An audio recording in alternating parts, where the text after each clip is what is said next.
Assalamualaikum warahmatullahi wabarakatuh. Saya Mailina Vifayatul Khairiyah dari PGSD semester 4 Universitas Nahdlatul Ulama Al-Ghazali Cilacap akan mempresentasikan konsep dasar dan strategi pembelajaran menyimak di kelas tinggi. Pertama yaitu pengertian menyimak. Menyimak adalah suatu proses kegiatan mendengarkan lambang-lambang lisan dengan penuh perhatian, pemahaman, apresiasi, serta interpretasi untuk memperoleh informasi, menangkap isi atau pesan, serta memahami makna komunikasi yang telah disampaikan oleh sang pembicara melalui ucaran atau bahasa lisan. Yang kedua yaitu tujuan menyimak. Menurut Logan, tujuan menyimak beraneka ragam antara lain sebagai berikut. 1. Menyimak untuk belajar. 2. Menyimak untuk menikmati. 3. Menyimak untuk mengevaluasi. 4. Menyimak untuk mengapresiasi simakan. 5. Menyimak untuk mengkomunikasikan ide-idenya sendiri. 6. Menyimak untuk membedakan bunyi-bunyi. Pembahasan yang ketiga yaitu jenis-jenis menyimak dan contoh kasus. Jenis menyimak yang pertama yaitu menyimak ekstensif. Jenis menyimak ekstensif dapat dibagi menjadi 4 yaitu sebagai berikut. Yang pertama menyimak sosial. Menyimak ini berlangsung dalam situasi sosial. Misalnya, orang mengobrol bercengkerama mengenai hal-hal menarik perhatian semua orang dan saling menyimak satu dengan yang lainnya. Yang kedua yaitu menyimak sekunder. Menyimak sekunder adalah sejenis mendengar secara kebetulan. Maksudnya menyimak dilakukan sambil mengerjakan sesuatu.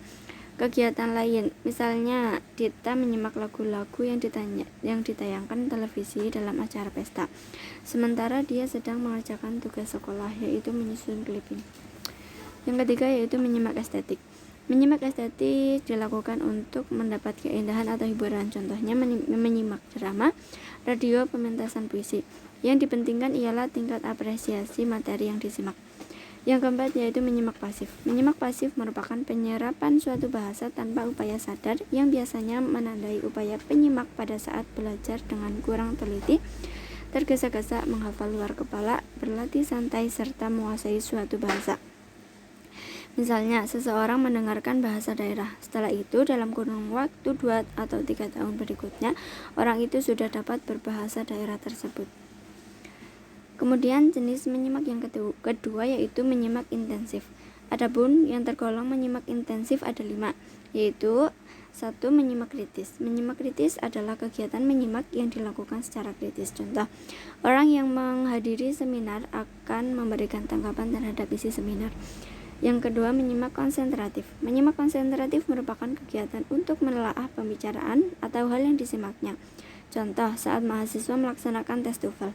Sesi listening, saat menyimak di UKBI, ia melakukan simak konsentratif agar dapat memahami maksud sang pembicara dengan tepat.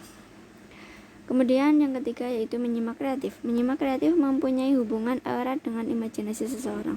Umumnya imajinasi berhubungan dengan keindahan, bunyi-bunyian, gerak-gerak tentang sesuatu, dan juga penglihatan terhadap sesuatu. Misalnya, penyimak dapat menangkap makna yang terkandung dalam puisi dengan baik karena ia berimajinasi dan berapresiasi terhadap puisi itu.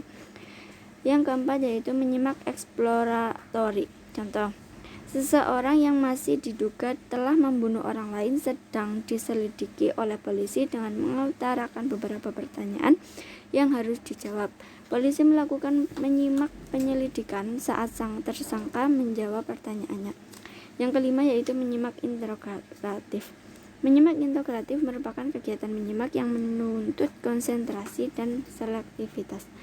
Pemusatan perhatian karena penyimak akan mengajukan pertanyaan setelah selesai menyimak, misalnya penjelasan, penalaran, hubungan, dan komponen, dan sebagainya. Sering digunakan mahasiswa untuk menggali data dari responden. Kemudian pembahasan yang keempat yaitu strategi mengajarkan keterampilan menyimak di SD kelas tinggi.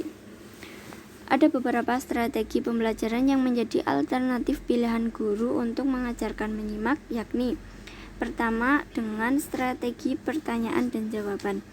Yang kedua yaitu dengan strategi kegiatan menyimak secara langsung atau KML atau DLA yaitu Direct Listening Activities. Yang strategi yang ketiga yaitu strategi menyimak dan berpikir langsung atau MBL atau Direct Listening Thinking Activities. Demikian presentasi dari saya. Kurang lebihnya mohon maaf. Wassalamualaikum warahmatullahi wabarakatuh.